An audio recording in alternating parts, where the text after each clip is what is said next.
शान्तिः। शङ्करं शङ्कराचार्यं केशवं बादरायणं सूत्रभाष्यकृतौ वन्दे भगवन्तौ पुनः पुनः। ईश्वरो गुरुरात्मेति मूर्तिभेदविभागिने व्योमवद्व्याप्तदेहाय दक्षिणामूर्तये नमः। ओम शांति शांति शांति। क्या पहले वो जो आया था तेजस शब्द, तेजस उसका मांडुक्य में अर्थ किए है। तेज का अर्थ सीधे वहाँ कर दिए कि वासनामय प्रज्ञा, वासनामयी प्रज्ञा, तेज का अर्थ कर दिए। वासनामयी प्रज्ञा ये तेज का अर्थ है। उसका जो ग्राहक है उसे तेजस कहेंगे, है ना। देखो उसमें दिए है स्थूलो विषय यस्याम वासनामय्याम न ज्ञायते तस्याम विषय संस्पर्शम अंतरेण प्रकाश मात्रतया स्थितायाम, यानी जिसमें कोई विषय स्थितायाम आश्रयत्वेन भवति। तो जो मतलब क्या है कि वासनामयी प्रज्ञा हो गई, ये तेज का अर्थ किए। टीका में तेज शब्द देखो, तेज शब्देन यथोक्त वासनामय्या प्रज्ञाया निर्देशात, ऐसा वहाँ टीका में किए हैं। तो तेज का अर्थ मुख्य है वासनामयी प्रज्ञा, और उसका जो ग्राहक है उसे तेजस कहेंगे, वासनामयी प्रज्ञा। जागृत में तो हम लोग क्या है कि विषय के साथ में, लेकिन स्वप्नावस्था में केवल संस्कार से ही हमें वासनामयी प्रज्ञा हो रही, तो संस्कार से ही पदार्थों का ज्ञान हो रहा है। और एक पंक्ति जो दूसरी पुस्तक में पाठांतर है, तो प्रविविक्तम भुंक्ते इति प्रविविक्त भुक। देखो वो जो है टीका में प्रविविक्ते थी 21 पेज पे चौथी पंक्ति टीका में देखोगे दिया है ना प्रतीक, प्रविविक्ते थी 21 पेज पे। तो उसके बाद प्रविविक्ता, उसके बाद एक पंक्ति पाठ और है अन्य वो पुस्तक में कि उसको लिखना है, पाठांतर है, बाद में लिख सकते हैं। तो प्रविविक्तं भुंक्ते इति प्रविविक्त भुक, यानी तेजसा। भुंक्ते एकार का तो लोप हो जाता है, चो यव इति आगे है ना, तो प्रविविक्तं भुंक्ता ऐसा है, तो भुंक्ते प्रथम पुरुष एक वचन। प्रविविक्त यानी सूक्ष्म विषय का जो भोग करने वाला है वो प्रविविक्त भुक तेजसा। तेजो अंतःकरणम कार्यादि भावेन परिणतम, तेज यानी अंतःकरण जो कि कार्यादि रूप से परिणत हुआ है। तदेव स्थूल शरीर आदि हीनम यस्य, तो जो स्थूल शरीर आदि से हीन अंतःकरण ही है जिस चैतन्य का, स तेजसा। तेजो अंतःकरणम कार्यादि भावेन परिणतम, कार्यादि रूप से परिणत तेज होगा, अंतःकरण हो गया तेज। और वही तेज अंतःकरण स्थूल शरीर आदि से रहित है जिस चेतन के लिए, वह हो गया तेजसा, है ना। मतलब तेजो अंतःकरण स्वामी, तेज रूप अंतःकरण का स्वामी, इस तरह से वहाँ पे अर्थ किया गया है। तो देखिए आगे, आगे देख लीजिए।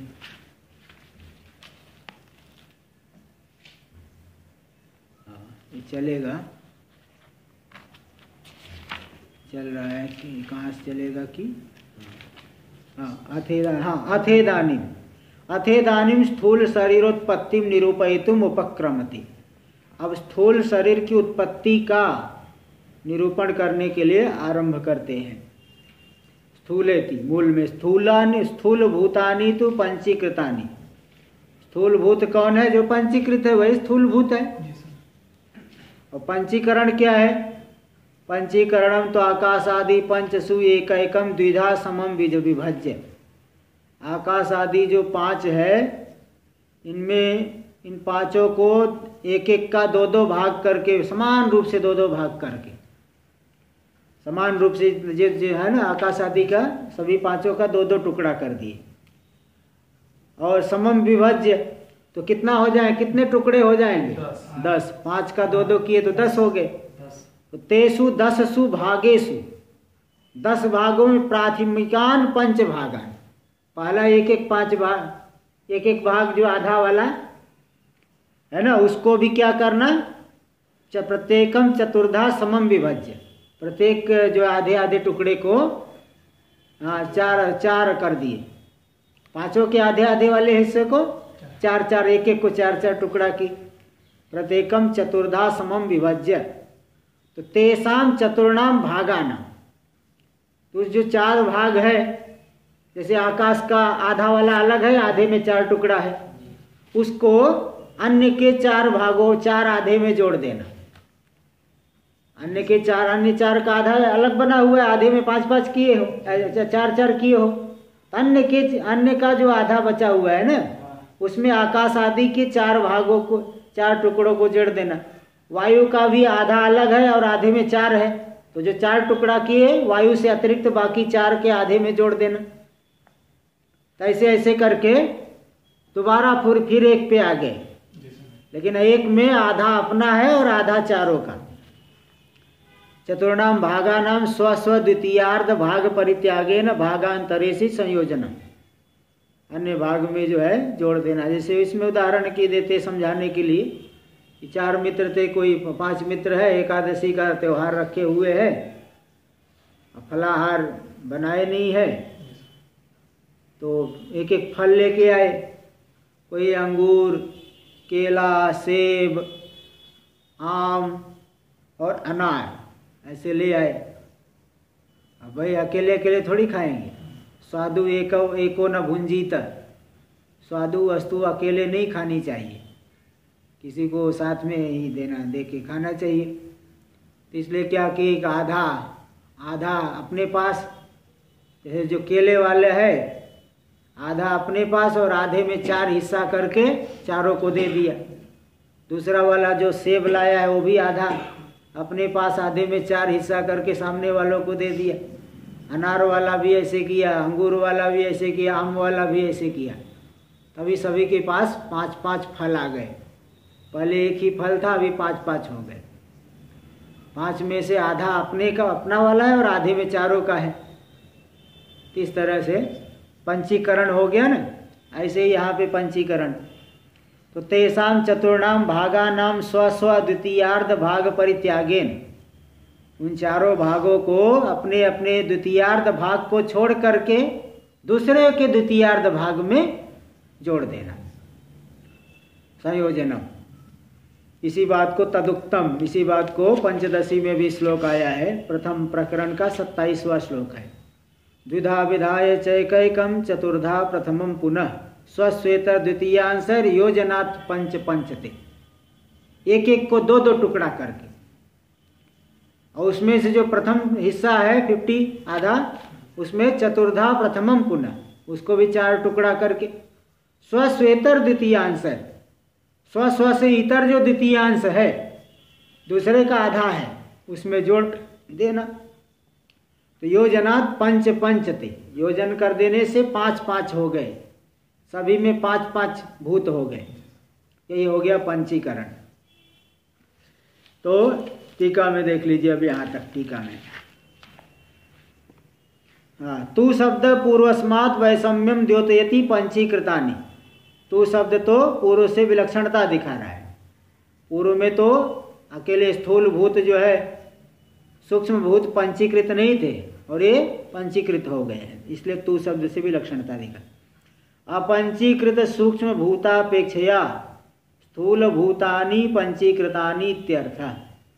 अपंचीकृत सूक्ष्म भूत की अपेक्षा स्थूल भूत क्या है, पंचीकृत है। पंचीकरणमेव प्रतिपादयितुम प्रतिजानीते, पंचीकरण का ही प्रतिपादन करने के लिए प्रतिज्ञा कर रहे हैं। पंचीकरणम तू क्या है, आकाश आदि 5 को 2 हिस्सा करके फिर उस आधे को अलग रख दो, आधे में जो है फिर 4 टुकड़ा करके फिर अन्य में जो है जोड़ देना। हाँ, तो वही पंचीकरण प्रकार में हो आकाशेति। देखो अयम अर्थ, क्या मतलब अर्थ है, जरा समझाने की कोशिश कर रहे हैं, समझने की कोशिश करिए। सृष्टि काले सकल प्राण्य अदृष्ट वसात, सृष्टि काल में सभी प्राणियों के अदृष्ट के बल से, अदृष्ट जो पुण्य पाप है, पुण्य पाप की वजह से क्या मिलेगा? सुख, सुख दुख, भोग मिलेगा। इसलिए भोग के लिए तो कुछ न कुछ हेतु बनेगा। एकदम शांति से बैठे रहने से भोग होगा क्या? ध्यान लगा रहे, ध्यान में ही समाधिस्थ हो गए, कोई वैसे सुख होगा? इसलिए सब रचना करनी पड़ती। इसीलिए जैसे कोई जो है दृश्य है, छोटा बच्चा देख के डर गया, बड़ा देख के आनंदित हो रहा है, जो वृद्ध हो गया है बोले अरे क्या बहुत देखा है जिंदगी में। हाँ, कोई वृद्ध आदमी जो है झटक दिया ये क्या है लोग देख रहे बच्चे लोग, ये तो बहुत हमने देख लिया है, ऐसे बोलेंगे। तो अब देखो छोटा बच्चा जो है डर गया, उसी को देख के रोने लग गया। बड़े आदमी जो है, युवा पुरुष बड़े ही राग से देख रहे हैं, आनंदित हो रहे हैं, और वृद्ध जो है उदासीन, बोले छोड़ो ये बहुत देख चुका हूँ, अब क्या मुझे क्या अब क्या देखना है, बहुत देख लिया। तो एक को जो है, एक का क्या है कि पाप है तो डर रहा है, दूसरे का पुण्य है उसको सुख मिल रहा है, तीसरे का मिलित है तो उदासीन भाव है, बोले छोड़ो। हाँ, उदासीनता, सुख भी नहीं दुख भी नहीं, है ना, कुछ इस तरह से। अथवा उत्कृष्ट कुछ पुण्य है कि कोई जो है सुख दुख नहीं, उदासीन भाव। तो मतलब उत्कृष्ट पुण्य नहीं, मतलब वो जो है उसमें से राग हट गया ना, राग हटने की वजह से सुख दुख नहीं होता, कोई सुख दुख नहीं। राग के माध्यम से धर्माधर्म ही सुख देते हैं, सुख दुख देते हैं, राग द्वेष के माध्यम से।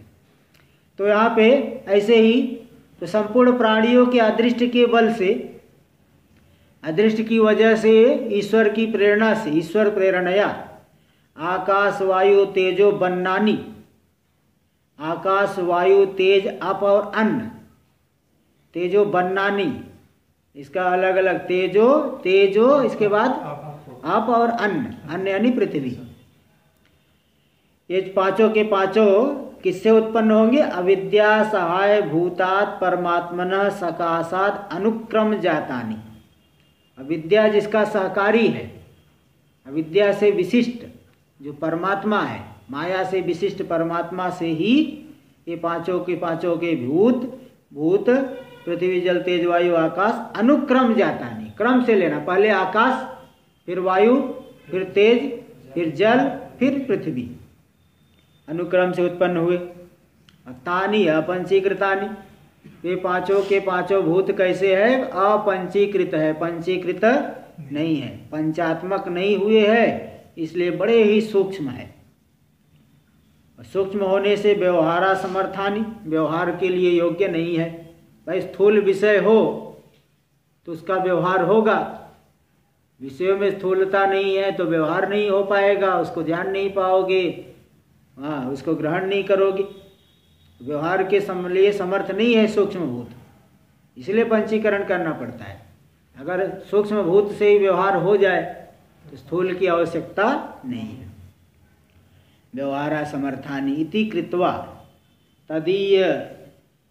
एक बार एक महात्मा जी पूछ रहे थे बहुत, क्या जो है, पहले हम लोग ओंकारेश्वर के जो बड़े महाराज जी थे आखिरी समय में, तो हम लोग वो जो है मतलब वो प्रवचन नहीं करते थे, प्रश्नोत्तर ऐसा होता था, तो प्रश्न लिख के दे दिए तो उत्तर देते थे।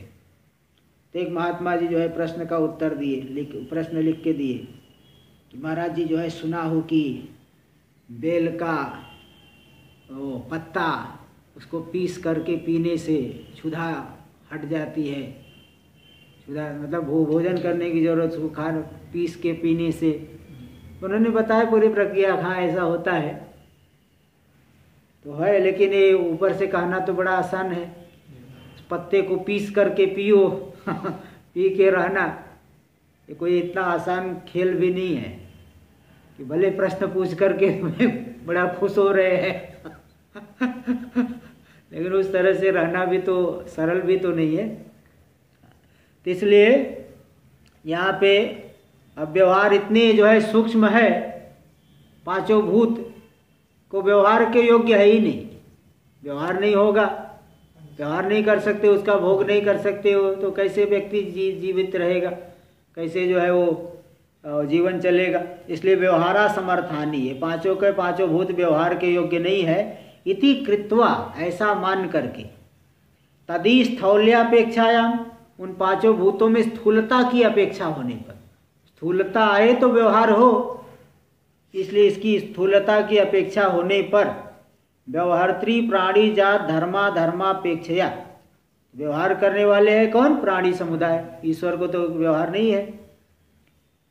प्राणी समुदाय के धर्माधर्म की अपेक्षा से तानी एव भूतानी पंचीकृतानि भवन्ति, ईश्वर की प्रेरणा से धर्माधर्म की अपेक्षा करके वही पांचों के पांचों भूत पंचीकृत हो जाते हैं। तानी च प्रत्येकम द्वैविध्यम आपद्यन्ति, तो पंचीकरण करने के लिए क्या करेंगे? पहले सभी भूतों को दो दो हिस्सा कर दी। तेसु आकाश आदिशु 10 भागेशु, तो 5 भूतों के दो दो टुकड़ा किए तो 10 भाग हो गए। आकाश आदि 10 भाग में जो प्रथम एक एक भाग है, 5 प्राथमिकान 5 भागान, एक एक आधा वाला अलग रखे और आधे वाले को ले करके उसमें प्रत्येकम चतुर्धा समम विभाज्य, प्रत्येक में जो है 4-4 विभाग करके स्वार्ध परित्यागेन, अपने वाले आधे को छोड़ देना। आधे में 4 की आधा अलग है तो आधे वाले को उसको छोड़ के बाकी की चारों के आधों में जोड़ देना। चतुर्णाम प्रत्येकम, तो स्वार्ध परित्यागेन चतुर्णाम प्रत्येकम भागांतरेषु सन्निवेशेन, चारों के भागों में सन्निवेश करके जोड़ देने से पंचीकृतानि स्थूलानि भवन्ति, यही क्या होते? पंचीकृत हो जाते, स्थूल हो जाते हैं। अस्मिन् अर्थे वृद्ध सम्मति महा, इसी अर्थ में वृद्ध की सम्मति, वृद्धों की सम्मति, वृद्ध यानी महापुरुषों की सम्मति, पंचदशीकार की प्राचीन विद्वान की सम्मति दिखा रहे। तदुक्तम द्विधा विधाय चैकैकम चतुर्धा प्रथमम पुनः स्वश्वेतर द्वितीयांसर योजनात् पंच पंचते। पंचीकरणस्य त्रिवृत्तकरण प्रतिपादक श्रुत्यंतर विरोधम आशंक्य परिहरति अस्य। पंचीकरण का बोले आप पंचीकरण बता रहे हो, छांदोग्य में तो त्रिवृत्तकरण आया है, 3 भूतों की ही सृष्टि बताए है, तेज अप और अन्न पृथ्वी, आकाश और वायु की सृष्टि वहाँ बताई ही नहीं है, तो त्रिवृत्तकरण है वहाँ तो। तेषाम त्रिवृतम, हाँ तासाम त्रिवृतम एकाम अकरोत, इस तरह की श्रुति आई है, तो त्रिवृत्तकरण वहाँ बताए हैं। आप पंचीकरण बता रहे हो तो किसको माने? त्रिवृत्तकरण माने कि पंचीकरण माने? देखो, पंचीकरण से त्रिवृत्तकरण प्रतिपादक श्रुत्यंतर विरोधम, त्रिवृत्तकरण प्रतिपादक कौन सी श्रुति है? छांदोग्य की श्रुति, 6ठ अध्याय में आया है। उस श्रुत्यंतर के साथ पंचीकरण का विरोध है, उस विरोध की आशंका करके परिहार कर रहे नहीं। बोले अस्य अप्रामाण्यम नाशंकनीयम, ये जो पंचीकरण है उसकी अप्रामाणिकता की शंका नहीं करनी चाहिए कि मिथ्या गलत है ना? क्यों? क्योंकि त्रिवृत्तकरण श्रुते है पंचीकरण स्यापि उपलक्षणत्वात्, त्रिवृत्तकरण श्रुति जो है तत्तेजो असृजत इत्यादि जो श्रुति है वो पंचीकरण का भी उपलक्षण है ना? क्योंकि 3 का 5 में अंतर्भाव हो जाएगा, 5 का 3 में अंतर्भाव नहीं कर सकते, 3 का तो 5 में अंतर्भाव हो जाएगा, 5 का 3 में अंतर्भाव होगा? नहीं होगा, इसलिए त्रिवृत्तकरण से पंचीकरण लिया जाएगा। हाँ, तो इसलिए हाँ, अब टीका में पहले देख लीजिए, टीका में हाँ पर्याय भूतत्रय सृष्टि श्रुतौ, भूतत्रय की जो सृष्टि है उसका कथन करने वाले श्रुति छांदोग्य श्रुति, उस श्रुति में सृष्टि परिपूर्त्यर्थम, सृष्टि की परिपूर्णता के लिए, सृष्टि आकाश वायु के बिना तो सृष्टि का परिपूर्ण होगा नहीं, अनुभव हो रहा है प्रत्यक्ष, अवकाश देने वाला आकाश है और वायु जो चल रही है, तो ये सृष्टि की परिपूर्णता के लिए अन्यत्र श्रुतम अपि भूतद्वयम, अन्यत्र छांदोग्य में जो भूतद्वय श्रुत नहीं है तो भी अश्रुतम अपि, नहीं सुने गए भूतद्वय का आश्रय करके, नहीं सुने गए तो भी उनको लेना, उनका आश्रय करके भूत पंच का अभिप्रायण, भूतत्रय सृष्टि प्रतिपादना, भूत पंचक के अभिप्राय से भूतत्रय की सृष्टि का प्रतिपादन हुआ है। इसलिए भूतत्रय की सृष्टि 5 भूतों की उपलक्षिका है, इसलिए अविरोध उपलक्षण विधेया उन 2 को भी ले लिया जाएगा। आकाश आदि पंचभूतेषु चतुर्धा विभक्ता नाम, आकाश आदि, अब चलो ठीक है नहीं सुने गए तो भी ले लेंगे, लेकिन एक बात समझ में नहीं आ रहा है कि सभी 5 को तो पंचीकरण कर दिए, तो 5 में 5 वाले हिस्से हैं, तो पृथ्वी व्यवहार कैसे होगा, जल व्यवहार कैसे होगा, वायु व्यवहार कैसे होगा, कि जहाँ वायु है उसमें भी बाकी के 4 भी है, जहाँ पृथ्वी है बाकी के 4 भी है ना, तो व्यवहार कैसे होगा। तो ये ऐसी शंका कर रहे हैं। आकाश आदिषु पंचभूतेषु चतुर्धा विभक्ता नाम, आकाश आदि 5 भूतों में 4 प्रकार से विभक्त जो है, अन्येषां पंचभूतानां, चतुर्धा विभक्ता नाम, अन्येषां पंचभूतानां प्रत्येकानुप्रवेशे, तो 4 प्रकार से जो विभक्त है, हरेक में 4 ऐसा विभाग करके चतुर्धा विभक्ता नाम अन्येषां पंचभूतानां प्रत्येकानुप्रवेशेन, चतुर्धा विभक्त 4 प्रकार से जो विभक्त किए गए, अन्य जो बाकी 5 भूतों का में प्रत्येक का अनुप्रवेश होने से, पंचीकृता नाम आकाश आदि नाम पंचात्मकत्वा विशेषात्, आकाश आदि जो 5 भूत है 4 प्रकार से उनका विभाजन किया गया है। चतुर्धा विभक्ता नाम, चतुर्धा से ले लेंगे, चतुर्धा विभक्ता नाम। हाँ, तो एक मतलब क्या है कि आधे टुकड़े में 4 किए थे ना, 4 करके जो दूसरे वाले में जोड़े थे, तो चतुर्धा विभक्ता नाम अन्येषां पंचभूतानां प्रत्येकानुप्रवेशेन, अन्य 5 भूतों के प्रत्येक जो है उसका अनुप्रवेश हुआ है, इसलिए पंचीकृता नाम 4 प्रकार से विभक्त अन्य 5 भूतों के टुकड़े का यहाँ आकाश आदि में प्रवेश हुआ है, सभी के 5 में हुआ है, आगे 4 का 4 प्रकार से जो विभक्त, यानी आकाश को छोड़ करके 4 अलग है ना, उन 4 के भाग इसमें प्रवेश हुए। इसी प्रकार वायु को छोड़ करके बाकी 4 का वायु में प्रवेश किए है, तो इसी प्रकार तेज का भी, तेज को छोड़ के बाकी 4 का प्रवेश किए है, जल में भी ऐसे ले लेना, जल को छोड़कर बाकी 4 का भी प्रवेश है, और पृथ्वी में भी पृथ्वी को छोड़ के बाकी 4 का भी प्रवेश है। इसलिए पंचीकृता नाम 5 के 5 पंचीकृत हो गए हैं।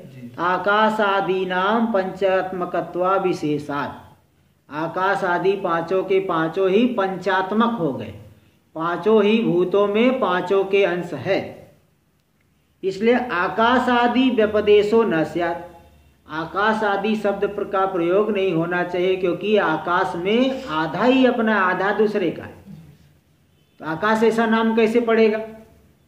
इत्याशंक्य परिहरति, ऐसी आशंका का उत्थापन करके परिहार कर रहे हैं कि नहीं, ऐसी बात नहीं है।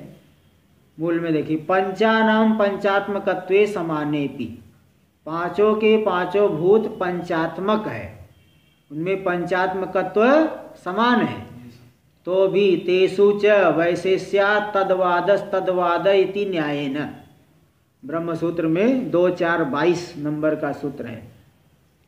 तो वैशेष्यात् तद्वादस्तद्वाद, वैशेष्यात् मतलब आधिक्यात्, आकाश में आकाश अंश की अधिकता है, आधा अपना है, इसलिए आकाश शब्द से कहा जाएगा।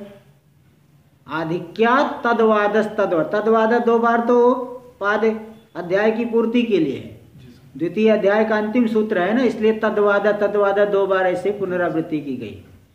तो वैशेष्यात् तद्वाद, वैशेष्यात् मतलब आधिक्यात्, जिस भूत में जिस अंश की अधिकता है उसी अंश को लेकर के वो नाम पड़ जाएगा।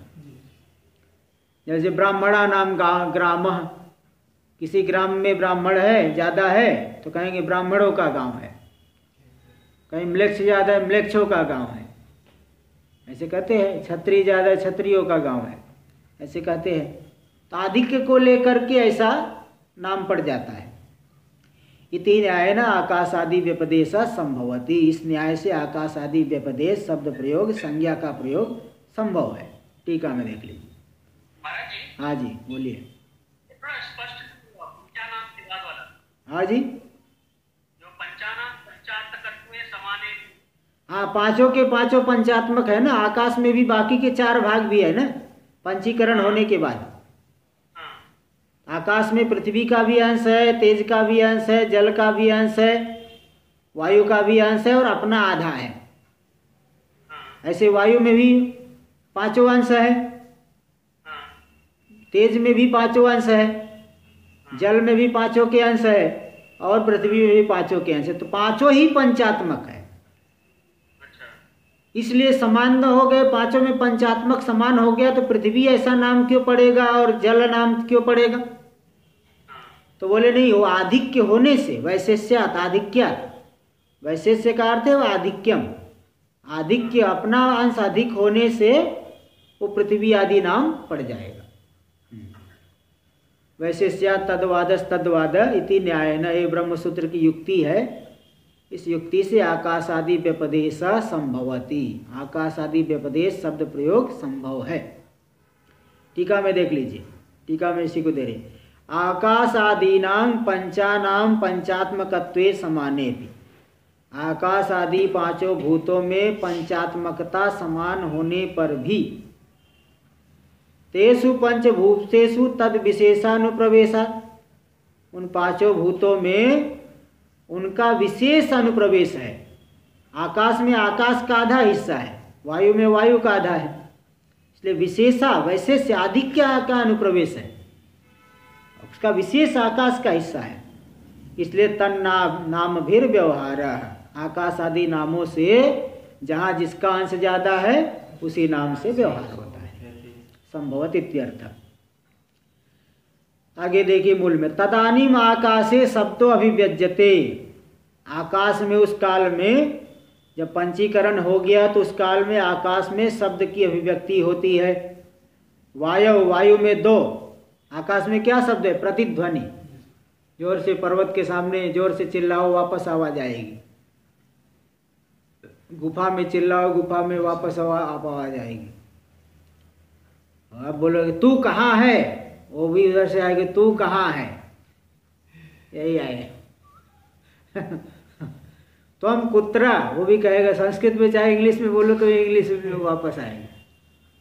हाँ, तुम कुत्रा, वो भी कहेगा वापस तुम कुत्रा। ये आकाश का शब्द है, प्रतिध्वनिर्वियत शब्दों। वायु में फिर 2 गुण आ गया, वायु शब्द स्पर्श, वायु में साए साए आवाज आती है और स्पर्श भी अनुष्णासित स्पर्श है। और तेज में अग्नौ शब्द स्पर्श रूपाणी, अग्नि में क्या भूक भूक आवाज आती है, अग्नि जो है कभी कम ज्यादा होती, भूक भूक ऐसे आवाज करेगी। और क्या स्पर्श है? उष्ण स्पर्श। और रूप क्या है अग्नि का? भास्वर शुक्ल रूप है, तो शब्द स्पर्श रूपाणी अग्नि में है 3। और अपसु जल में 4 है, शब्द स्पर्श रूप रसाहा, जल में बुलबुल बुलबुल आवाज है। स्पर्श क्या? शीत स्पर्श। रूप क्या है? अभास्वर शुक्ल। और रस माधुर्य, माधुर्य रस है। पृथिव्याम, पृथ्वी में 5 गुण है, शब्द स्पर्श रूप रस गंधास्य। पृथ्वी कट कट आवाज, कड़कड़ा शब्द, कट कट। स्पर्श क्या है? अनुष्णा शीत। रूप क्या है? पृथ्वी में 7 रूप है, शुक्ल नील पीत रक्त हरित कपिस चित्र भेदात। रस कितने हैं? 6 रस, मधुराम्ल लवण कटु कषाय तिक्त, इच्छा रस है। और गंध, गंध 2 प्रकार के, सुरभि असुरभि। इस तरह से पृथ्वी में 5 गुण हैं।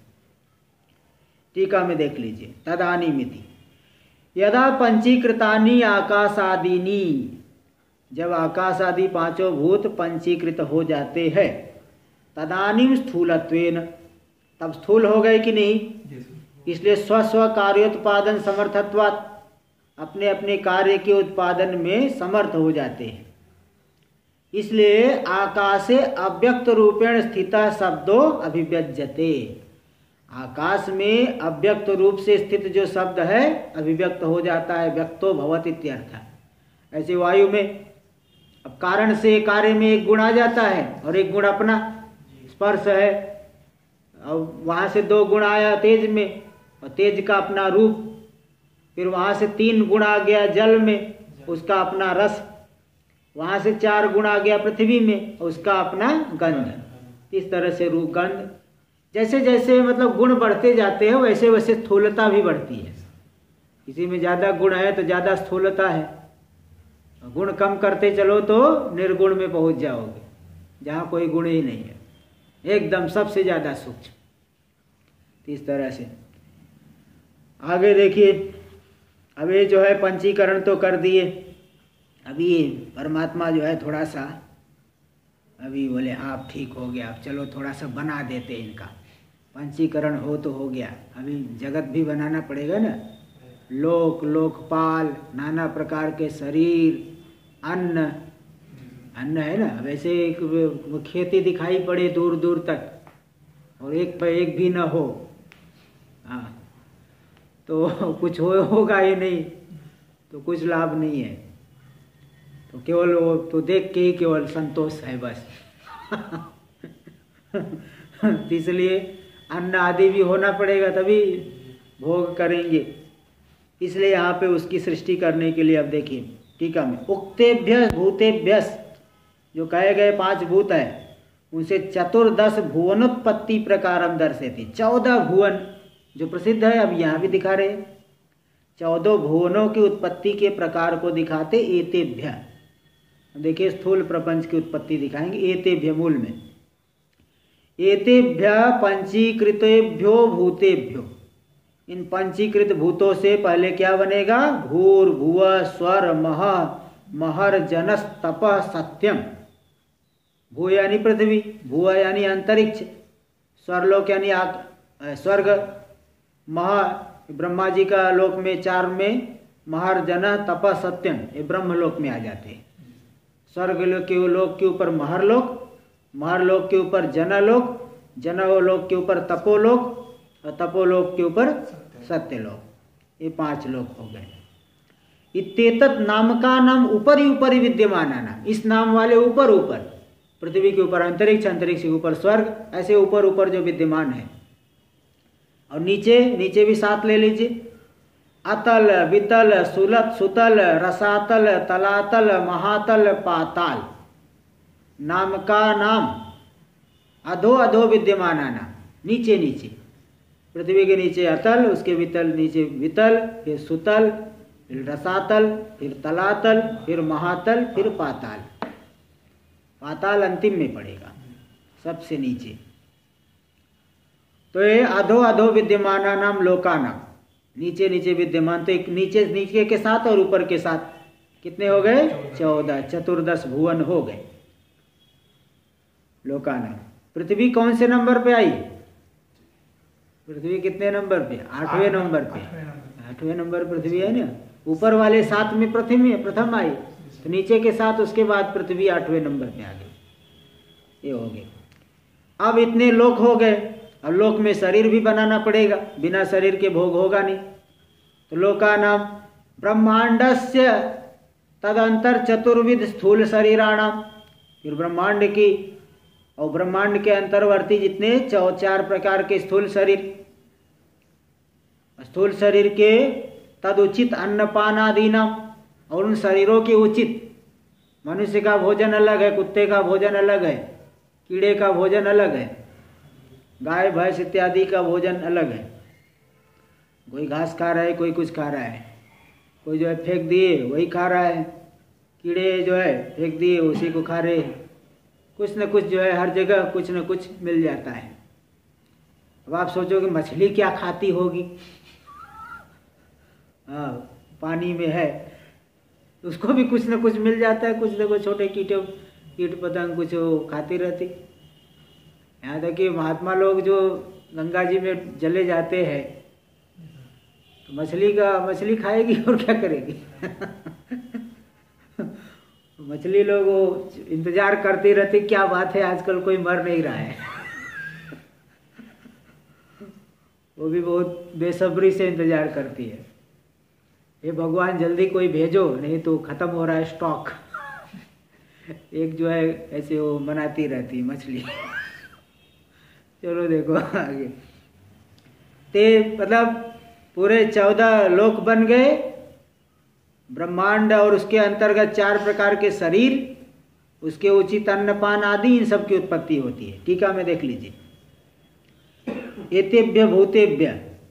एतेभ्य भूतेभ्यो समुत्पन्न ब्रह्मांड से, इन 5 भूतों से जो समुत्पन्न ब्रह्मांड है, 4 प्रकार चतुर्विध शरीराणाम च, इन्हीं भूतों से संपूर्ण समुत्पन्न ब्रह्मांड और 4 प्रकार के शरीराणाम च तद योग्यान्न अन्नपानादीनाम च, और शरीरों के योग्य अन्नपान आदि की भी उत्पत्तिर्भवत इत्यर्थ, उत्पत्ति होती है।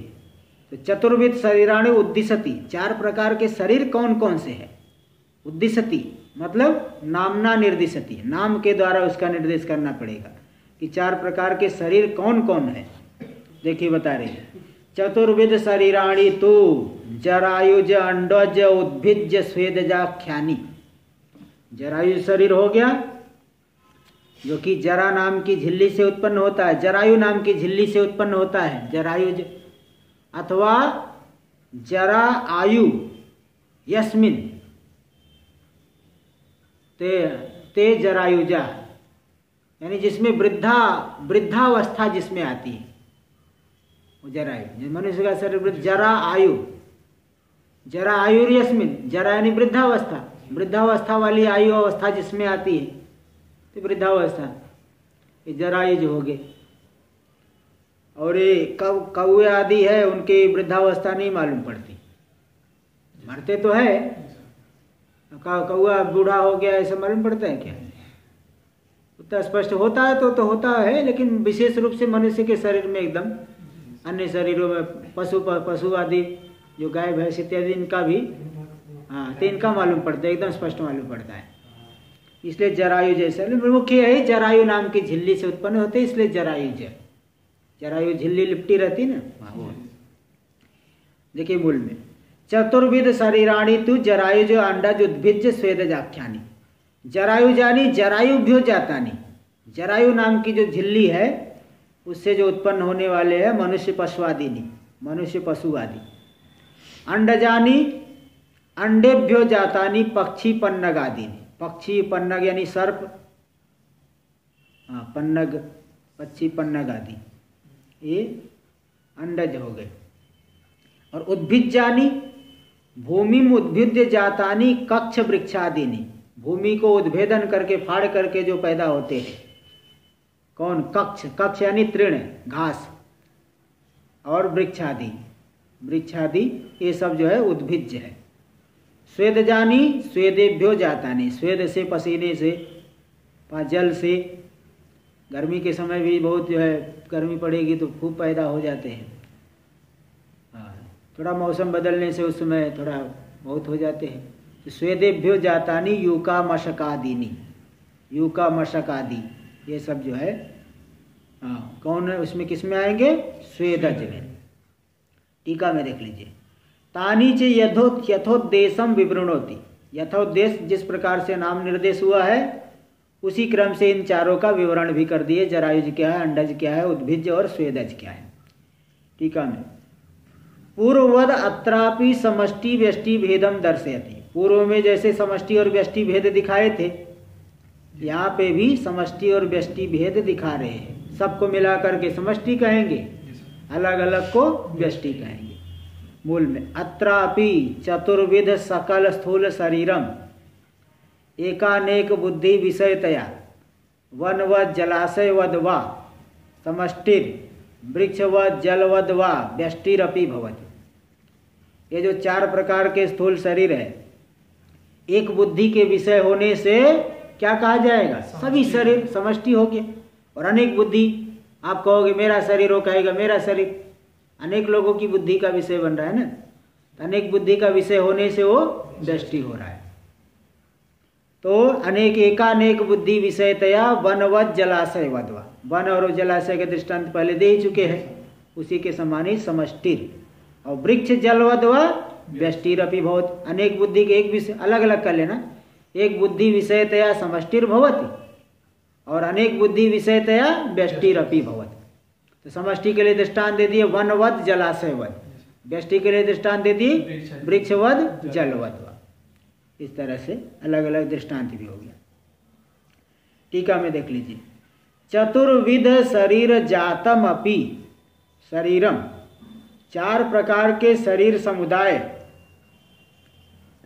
समुदाय वाला जो शरीर है, तो एक बुद्धि विषयतया वनवत समष्टित्वम, एक बुद्धि का विषय बनने से समष्टिता को प्राप्त करता है, समष्टि कहा जाएगा। और प्रत्येकम तत्त शरीर विषयतया, प्रत्येक अलग अलग शरीर को विषय करने से अनेक बुद्धि विषयत्वात् व्यष्टित्वम च लभते, अनेक बुद्धि की विषयता होने से व्यष्टित्व की प्राप्ति कर लेता है। तो वही समष्टि भी हो गया, वही व्यष्टि भी हो गया। सभी को एक बुद्धि का विषय होने समष्टि और अलग अलग व्यष्टि। आगे कल होगा। ओम पूर्णमदः पूर्णमिदं पूर्णात् पूर्णमुदच्यते पूर्णस्य पूर्णमादाय पूर्णमेवावशिष्यते।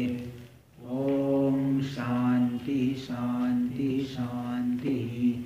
शंकरं शंकराचार्यं केशवं बादरायणं सूत्रभाष्य कृतौ वन्दे भगवन्तौ पुनः पुनः। ईश्वरो गुरुरात्मेति मूर्तिभेदविभागिने व्योमवद्व्याप्तदेहाय दक्षिणामूर्तये नमः।